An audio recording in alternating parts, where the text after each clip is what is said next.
हम लोग श्रीमद् भगवद गीता के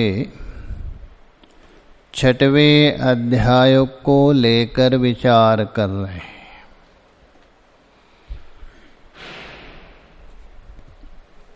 यहाँ तक विचार हुआ था तो ये जो योग है उससे प्राप्त होने वाला जो सुख है अर्थात भौम तत्व है उससे बढ़कर कोई कुछ है ही नहीं। तो उसको प्राप्त करने के बाद भयंकर से भयंकर दुख आने पर भी विचलित नहीं होता है। उसके बाद योग की परिभाषा भी किया, एक विलक्षण परिभाषा। तो बाद में ये बता दिया साधक के लिए एक सलाह दी, संकल्प से उत्पन्न होने वाले समस्त जो कामना है उनको त्याग करके और मन को अच्छे प्रकार से मन के द्वारा इंद्रियों को संयमन करके क्या करे, अर्थात अपना जो लक्ष्य है उसमें लगा। उसके लिए ही बता रहे आगे, उसी को ही आगे के श्लोक में बता रहे। आगे का श्लोक देख लीजिए। शनै शनैरुपरमेद बुद्ध्या धृतिगृहीतया आत्मसंस्थं मना कृत्वा न किंचिदपि चिन्तयेत्। तो शनै शनै, क्योंकि मन के द्वारा अच्छे प्रकार से इंद्रिय समुदायों को आपने संयमन किया, किंतु वो संयमन कैसा करे, एकाएक नहीं। शनै शनै, शनै शनै का मतलब धीरे धीरे, क्योंकि कभी कभी मन अथवा इंद्रियों में जो वेग उत्पन्न हुआ है संस्कार वशात, वो तो अनादि से चला है। उसको आपने एकाएक रोकवा दिया, वो विक्षिप्त भी हो सकता है। लौकिक में देख लीजिए, अत्यंत व्यसनी है, शराब पीने की आदत है मान लीजिए, उसको एकाएक बंद कर दीजिए, कभी कभी पागल हो सकता है। इसलिए धीरे धीरे कर दीजिए, वो छोड़ दीजिए। अब आसन प्रथम दिन प्रारंभ किया, मैं एक दिन में बैठक करेंगे, दूसरे दिन आपका टांग बिल्कुल एकदम दर्द हो जाएंगे। तो धीरे धीरे बढ़ा दीजिए। तो इसलिए बता रहे शनै शनैरुपरमेद, अर्थात सहसा नहीं, क्रम क्रम से। उपरमेद, उपरमेद बोल तो उपरति को प्राप्त हो जावे। उपरति का मतलब है विषयों से मुंह मोड़ना, वैराग्यता। विषयों के प्रति जो आसक्ति है उसको त्याग दीजिए धीरे धीरे। पहले बाह्य विषयों में ममता बुद्धि को त्याग दीजिए, उसके बाद ममता बुद्धि त्यागने के बाद जो अहंता बुद्धि पड़ी है उसको भी त्याग दीजिए क्रम से। अच्छा, किससे त्यागे? तो बोले बुद्धिया, बुद्धि के द्वारा। अरे बुद्धि तो सबकी है, सब लोग क्यों नहीं त्यागते? तो बता रहे नहीं नहीं, धृति गृहीतया बुद्धिया। धृति का मतलब है धैर्य से धारण की हुई बुद्धि। धृति बोल तो धैर्य, किंतु धृति भी आपकी 3 प्रकार की है। 18वें अध्याय में जाके बताएंगे। यहाँ तो सात्विक धृति लेना, राजसिक और तामसिक नहीं है। धृत्यायया धारयते मनः प्राणेन्द्रियः क्रिया योगेन व्यभिचारिण्या धृति सा पार्थ सात्विकी। आगे बताएंगे। अव्यभिचारिणी जो धारण शक्ति से, जो साधक ध्यान योग के द्वारा इंद्रिया मन प्राण आदि को वश में किया है, उस बुद्धि के द्वारा 18वें अध्याय में जाइए, स्पष्ट करेंगे 3 प्रकार का। इसलिए यहाँ धृति शब्द से लेना सात्विक धृति लेना, राजसिक और तामसिक से संभव नहीं। तो इसलिए धृति गृहीतया अर्थात जो सात्विक धैर्य है उसके धारण से धीरे धीरे उपरत को मतलब विषयों से जो वैरस्य भाव उत्पन्न हो जाए। उसके बाद क्या करें? आत्मसंस्थम मनः कृत्वा, विषयों से मन को आपने हटा दिया। अभी तक मन को खुराक मिल रहा था इन इंद्रियों के द्वारा विषय रूप, अभी मन तो खाली हो गया आपका, कुछ है ही नहीं उसमें, जो भी था उसको निकाल दिया। उसके बाद क्या करें? आत्मसंस्थम मनः कृत्वा, आत्मसंस्था बोल तो आत्मा में ही उस मन को स्थित करके अनात्मा विषयों से आपने हटा दिया।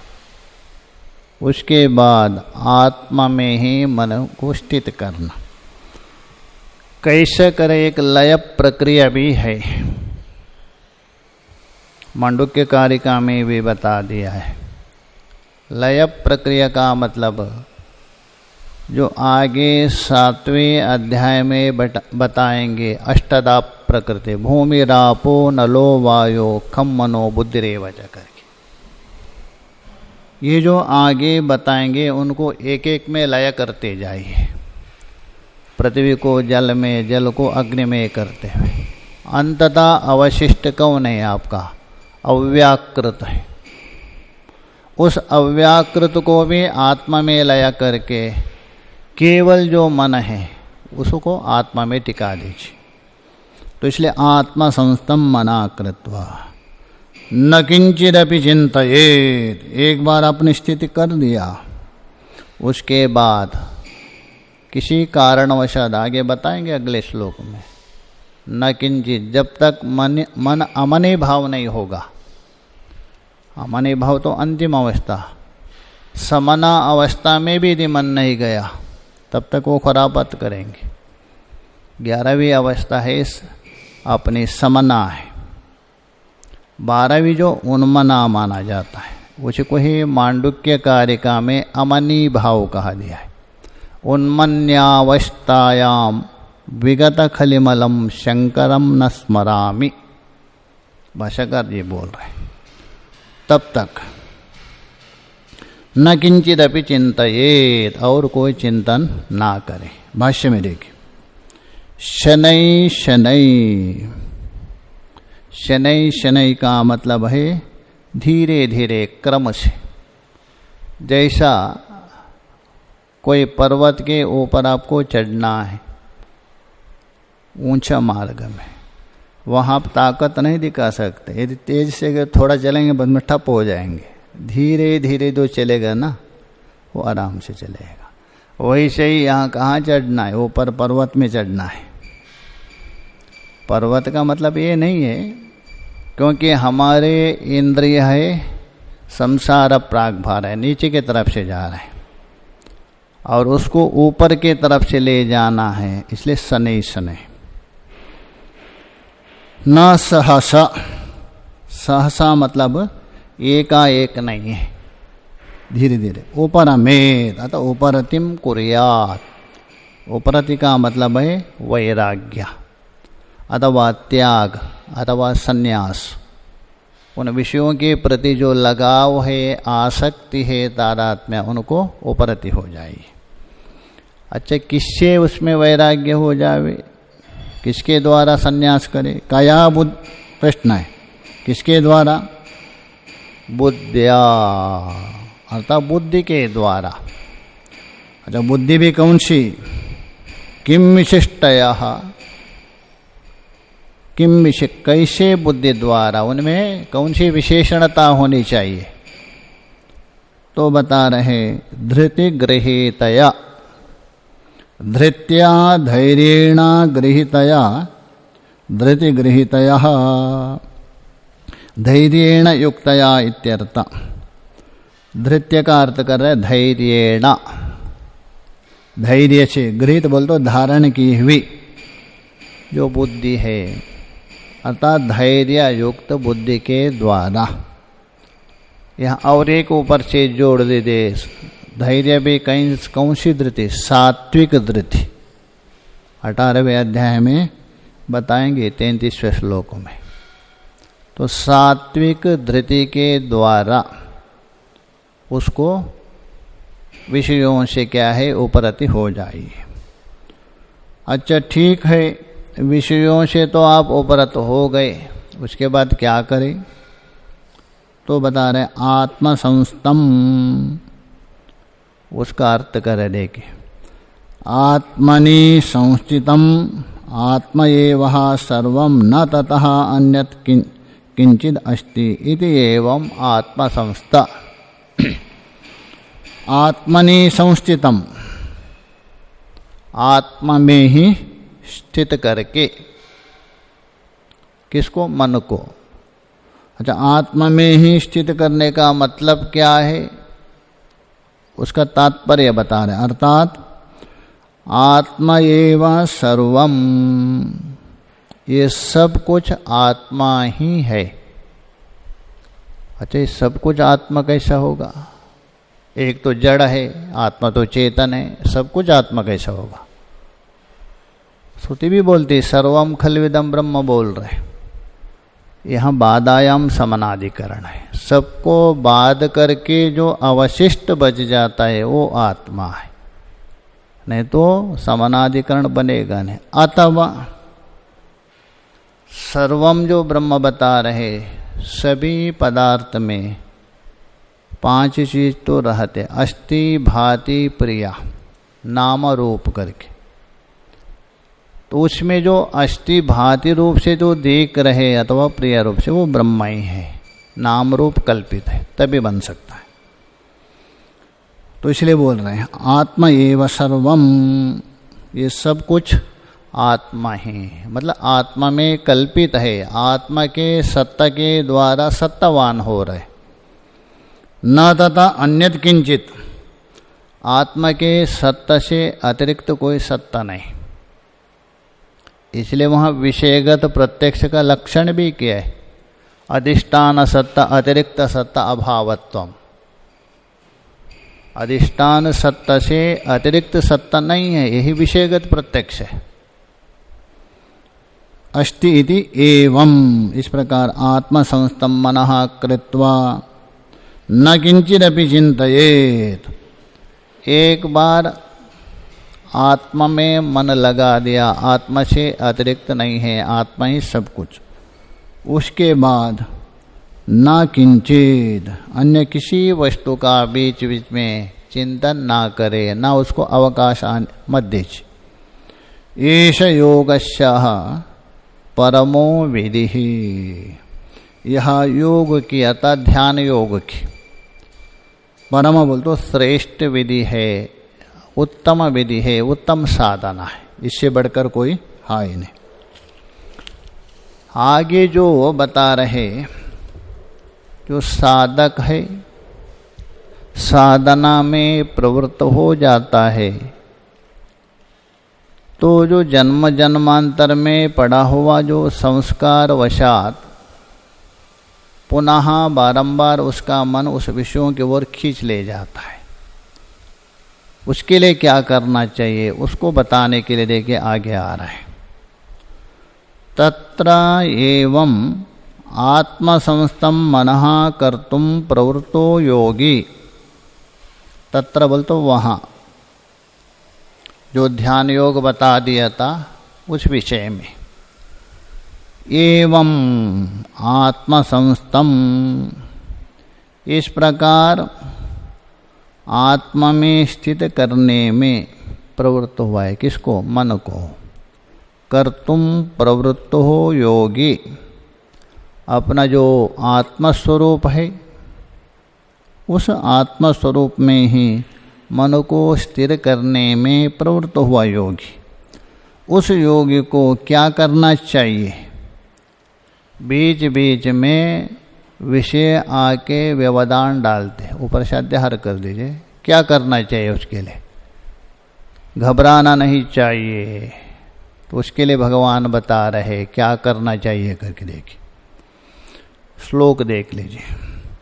यतो यतो निश्चरति मनः चंचलमस्थिरम् ततस्ततो नियम्येत दात्मन्नेवावशं नयेत्। यतो यतो निश्चरति। यतो यतो का मतलब जिन जिन शब्दादि रूपादि विषयों से जैसे जैसा आपकी आसक्ति पड़ी, यदि शब्द में पड़ी है, रूप में पड़ी है, रस में, गंध में, तो जिन जिन शब्दादि विषयों के निमित्त से निश्चरति ही मनः। निश्चरति का मतलब है निर्गच्छति। आप बार बार ध्यान में लगाना चाहते हैं किंतु मन बार बार उस विषयों की ओर जाता है। क्यों ऐसा होता है? ये जन्म जन्मांतर में पड़ा हुआ जो संस्कार है, ये संस्कार है आपको जबरदस्त खींच के ले जाता है। जितना प्रयत्न करेंगे वो भी अपना पूरा ताकत लगाएंगे, उस समय में साधक को लड़ना पड़ता है, दूसरे से नहीं, अपने ही संस्कारों से। तो ये बोल रहे निश्चरति, बोल तो निर्गच्छति। कौन? मनः। क्यों मन ऐसे जाता है? कारण क्या है? तो बता रहे, दो हेतु दे रहे। चंचलम अस्थिरम, मन कैसा है? चंचल है, अत्यंत चंचल है। महोपनिषद में बता दिया है, क्षणमायाति पातालम क्षणम याति नभस्थलम। क्षण में वो पाताल में भी पहुंच जाएगा, क्षण में आकाश में भी पहुंच जाएगा। इतना चंचल है, क्योंकि चित्त की चंचलता ही संसार है। ये योग शिकोपनिषद में भी बता दिया है। चित्ते चलति संसारो निश्चलम मोक्ष उच्यते। चित्त यदि निश्चल हो गया वो मोक्ष है। तो इसलिए बता रहे चंचलम, अत्यंत चंचल है। ये एक। दूसरा अस्थिरम, और स्थिर भी नहीं है वो, चंचल भी है, स्थिर भी नहीं, एक जगह में रुकेगा नहीं, बिल्कुल अस्थिर भी है। अतः वो अवश्य रूप से अपने संस्कार वशाद विषयों के ओर जाएगा। ये बोले निश्चरत। तो क्या करे साधक? भगवान बता रहे घबराने की कोई आवश्यकता नहीं। जाने का तो उसका काम है, वापस लाने का तो आपका काम है। तो बोले ततः ततो नियम्य। ततः ततो बोल तो यतो यतो, जिन जिन विषयों के ओर गया था उन उन विषयों से खींच करके नियमन करके। कैसे नियमन करे ऐसा तो मानेगा नहीं, भाष्यकार कर बताएंगे। चिंतन करना पड़ेगा, विषयों के प्रति दोष देखना पड़ेगा। जिन विषयों के प्रति बार बार मन जा रहे तो उन विषयों के प्रति दोष दर्शन करने से धीरे धीरे वहाँ मुख मोड़ता है। यदि अत्यधिक लगाव होने के बाद वहाँ विषय में दोष भी आपको गुण दिखता है, ऐसा भी होता है। पहले ठीक है, बाद में वो दोष भी क्या है, उसको गुण ही दिखता है, दोष नहीं होता है। इसलिए नियम में यहाँ विचार से नियमन करके नियम्य एतद बोल दो इस चित्त को, आत्मनि एव वशम नयेत, पुनः खींच करके नियमन करके दोबारा आत्मा में लगा दीजिए। तो आत्मा में लगाते लगाते अंततः एक दिन अवश्य या तो आपके संस्कार जीतेंगे या तो आप जीतेंगे, तो अंततः वह अवश्य लगेगा। आत्मनि एव बोल दो स्वस्वरूप एव वशम नयेत। भाष्य में देखिए, यतो पंचमी है, तशिल प्रत्यय है। यस्माद निमित्ताद, यस्माद निमित्ताद। यस्माद बोल तो जिस निमित्त से, अर्थात विषयों से। ठीक है, बाहर जाने के लिए कोई ना कोई निमित्त होना चाहिए। निमित्त कौन होते? विषयों की वासना। जिन विषयों की वासना तीव्र है, प्रबल है, उद्बुद्ध है, तभी मन बाहर जाता है। अनुद्बुद्ध वासना से नहीं जाता है। तो इसलिए बता रहे यस्माद निमित्ता शब्दादे, जिस शब्दादि विषय के निमित्त से मन क्या होता है? निश्चरति, अर्थात निर्गच्छति। निर्गच्छते बोल तो नितराम गच्छते, कुत्र? विशेषु। क्यों जाता है ऐसा? स्वभाव दोषात। ये स्वभाव दोष है। स्वभाव का मतलब क्या है?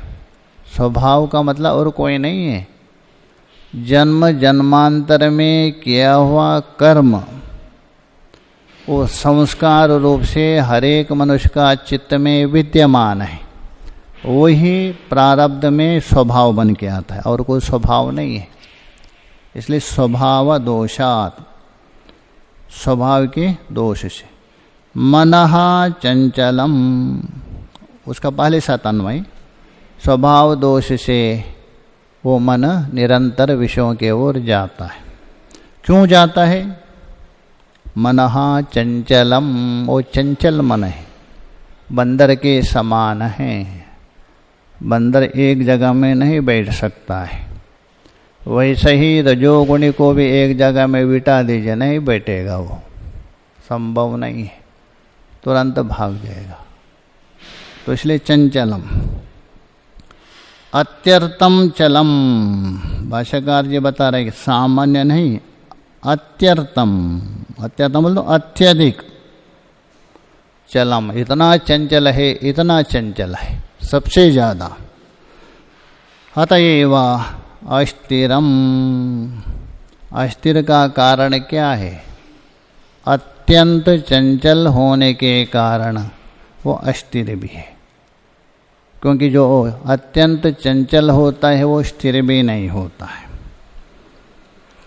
अतएव अस्थिरम।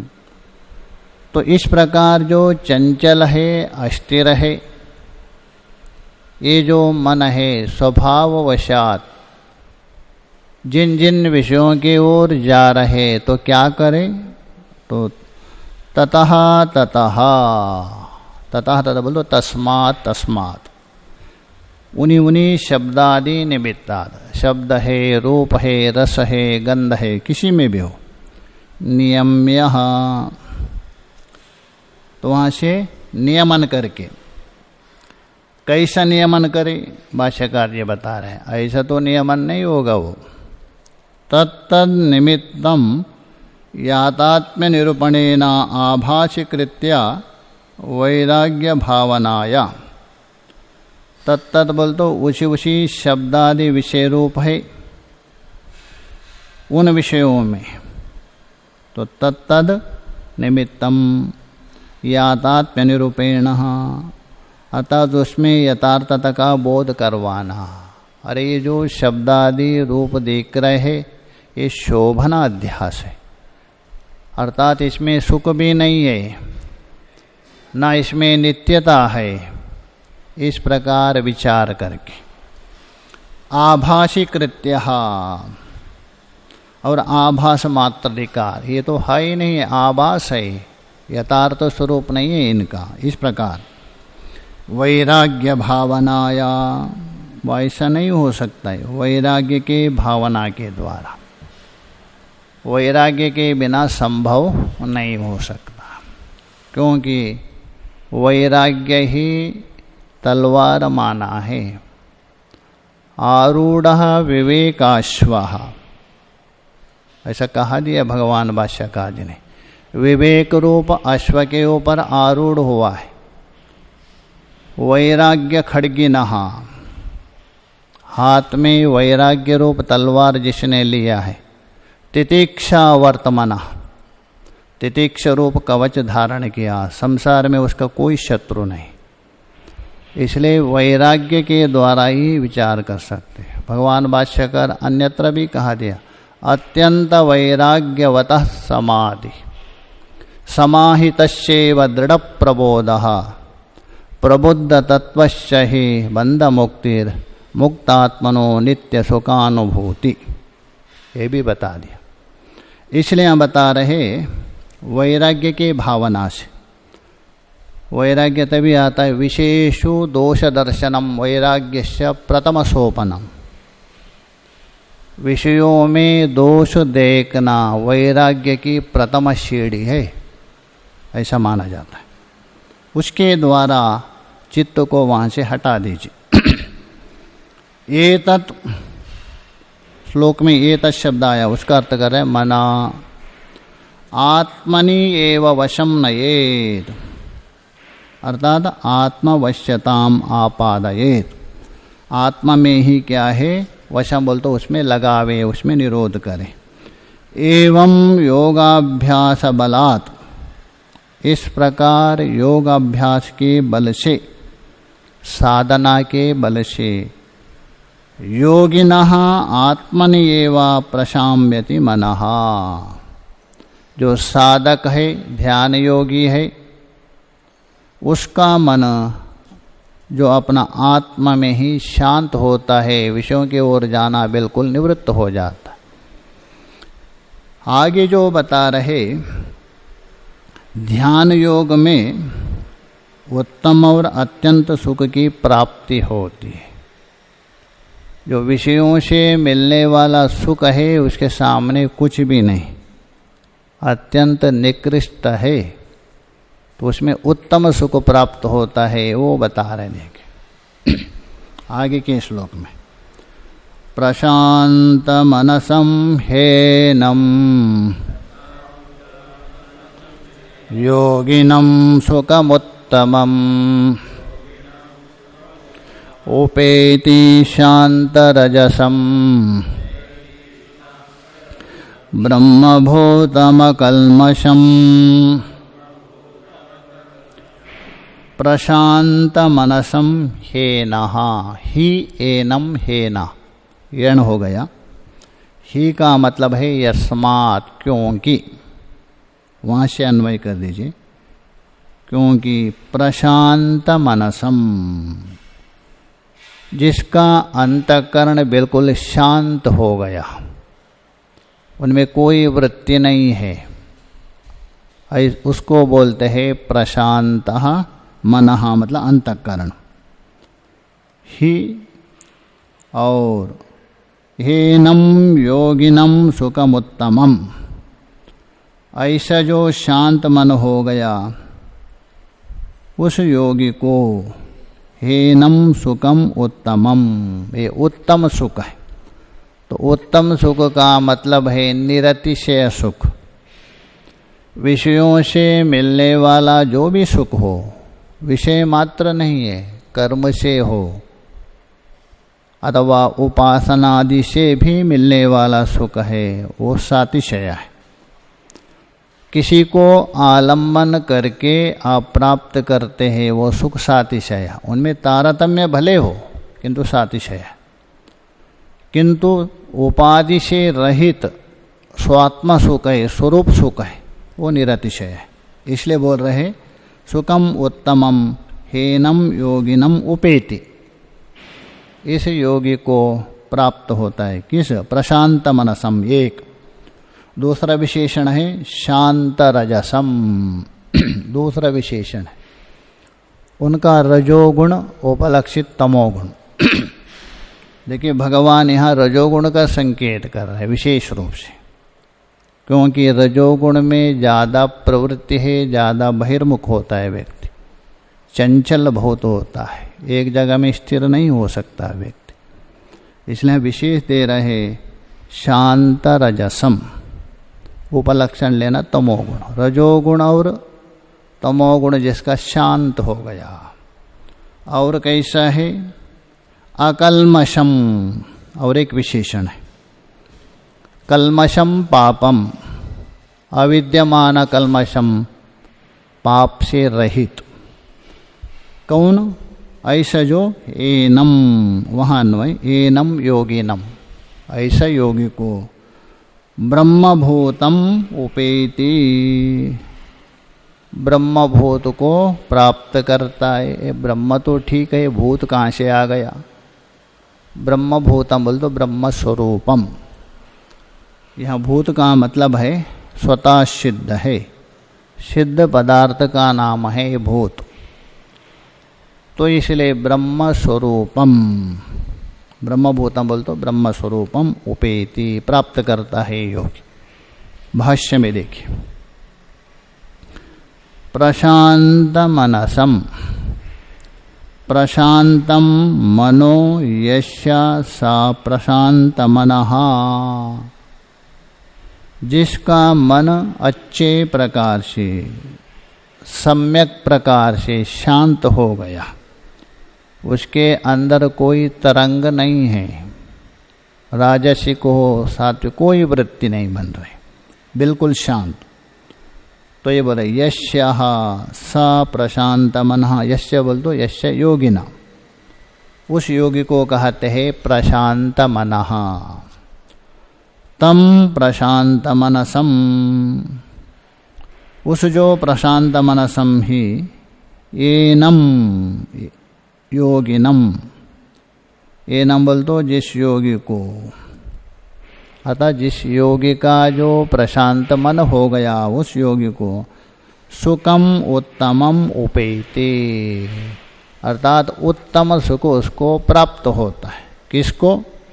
जिस योगी का मन बिल्कुल शांत हो गया उस योगी को उत्तम बोल तो श्रेष्ठ, अर्थात विषयों से रहित ऐसा सुख को प्राप्त करता। उत्तम का अर्थ कर रहे निरतिशयम, सातिशय का मतलब है सीमा से बंधा हुआ है। सीमा तो आपकी तीन है, देशकृत, कालकृत, वस्तुकृत। कुछ देश से बंधे हैं, कुछ काल से बंधे हैं, कुछ वस्तु से बंधे हैं। तो इसलिए देश परिचिन्न, काल परिचिन्न, वस्तु परिचिन्न, ये सातिशय हो गया। निरतिशय का मतलब है देश काल वस्तु से अपरिचिन्न है। ऐसा जो निरतिशय सुखम उपेति बोल दो उपगच्छति, अतः अनुभवती, प्राप्नोति। शांत रजसम, उसी का अर्थ कर रहा है विशेषण। प्रक्षीण मोहादि क्लेश रजसम, शांत रजस का अर्थ कर रहे हैं जिसका मोहादि क्लेश रजसम प्रक्षीण, मोहादि है क्लेश रूप, रजोगुणादि है प्रकृष्टेन क्षीण, प्रक्षीण, अच्छे प्रकार से क्षीण हो गया, अच्छे प्रकार से बिल्कुल समाप्त हो गया, उसको बोलते प्रक्षीण। किनका? मोहादि क्लेश रजसम इत्यर्था, ये हुआ शांत रजसम का अर्थ। ब्रह्मभूतम, अतः ब्रह्म स्वरूपम, उसी का अर्थ कर रहे। देखिए, जीवन मुक्तम, ब्रह्मभूतम का मतलब है जीवन मुक्त हो जाता है। जीवन मुक्त का मतलब जीते जीते वो मुक्त है। ब्रह्म एव सर्वमिति एवं निश्चयवंता, ये सब कुछ देख रहे, ब्रह्म के सत्ता से ही देख रहे, ब्रह्म से अतिरिक्त नहीं है, और वो ब्रह्म कोई अलग नहीं है, मैं ही हूँ। इस प्रकार ब्रह्म एव सर्वमिति एवं निश्चयवंतः, इस प्रकार निश्चय वाला व्यक्ति को कहते ब्रह्मभूतम, अर्थात जीवन मुक्तम। और कैसे है उसका विशेषण, तो ब्रह्मभूत सभी नहीं हो सकता है।